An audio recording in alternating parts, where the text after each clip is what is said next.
بسم اللہ الرحمن الرحیم۔ السلام علیکم دوستو حضرت عمر بن خطاب رضی اللہ تعالیٰ عنہ کو جب خلیفہ منتخب کیا گیا تو آپ نے ایک دن خلاف معمول لوگوں کو مسجد میں جمع کیا اور منبر پر تشریف فرما ہو کر فرمایا، لوگوں، ایک وقت تھا جب میں مفلس اور محتاج تھا۔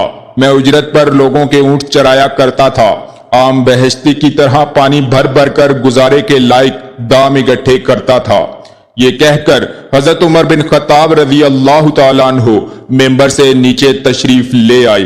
لوگ بہت حیران ہوئے کہ یہ کیا ماجرا ہے، حضرت عمر فاروق رضی اللہ تعالیٰ عنہ نے یہ بات کیوں کہی؟ لوگوں کے پوچھنے پر حضرت عمر رضی اللہ تعالیٰ عنہ نے جواب دیا، میرے دل میں خیال آیا کہ میں دوسرے مسلمانوں سے بہتر ہوں، اس لیے ہی مجھے خلیفہ بنایا گیا ہے۔ مجھ میں کچھ غرور آ گیا تھا، پس میں نے سمجھا کہ اپنے ماضی کی حالت زار بیان کروں تاکہ میرا غرور دور ہو جائے۔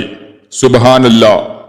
دوستو، ایسے تھے ہمارے خلیفہ راشدین۔ پھر دنیا نے بھی دیکھا کہ حضرت عمر فاروق رضی اللہ تعالیٰ عنہ کے دور خلافت میں رومن اور پرشین جیسی ناقابل تسخیر اور طاقتور سمجھی جانے والی سلطنتوں کو فتح کیا گیا اور آپ کی حکومت 22 لاکھ مربع میل تک پھیل گئی۔ آدھی دنیا سے بھی زیادہ پر حکومت کرنے والے حضرت عمر بن خطاب رضی اللہ تعالیٰ عنہ کے دور خلافت میں کوئی عام بندہ بھی اٹھ کر آپ سے سوال کر سکتا تھا۔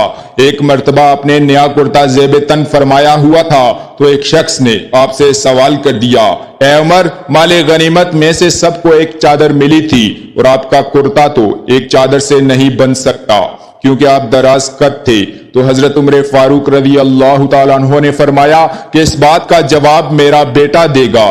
پھر آپ کے بیٹے حضرت عبداللہ ابن عمر رضی اللہ تعالیٰ عنہ نے سامنے آ کر کہا کہ واقعی میرے ابو جان کی قمیض ایک چادر سے نہیں بن سکتی تھی، اس لیے میں نے اپنے حصے کی چادر ابو جان کو دے دی کیونکہ بہت عرصے سے انہوں نے کوئی نیا کپڑا نہیں پہنا تھا۔ اللہ اکبر۔ دوستو، ثواب کی نیت سے اس ویڈیو کو اپنے دوستوں کے ساتھ بھی ضرور شیئر کیجیے گا۔ جزاک اللہ خیرہ۔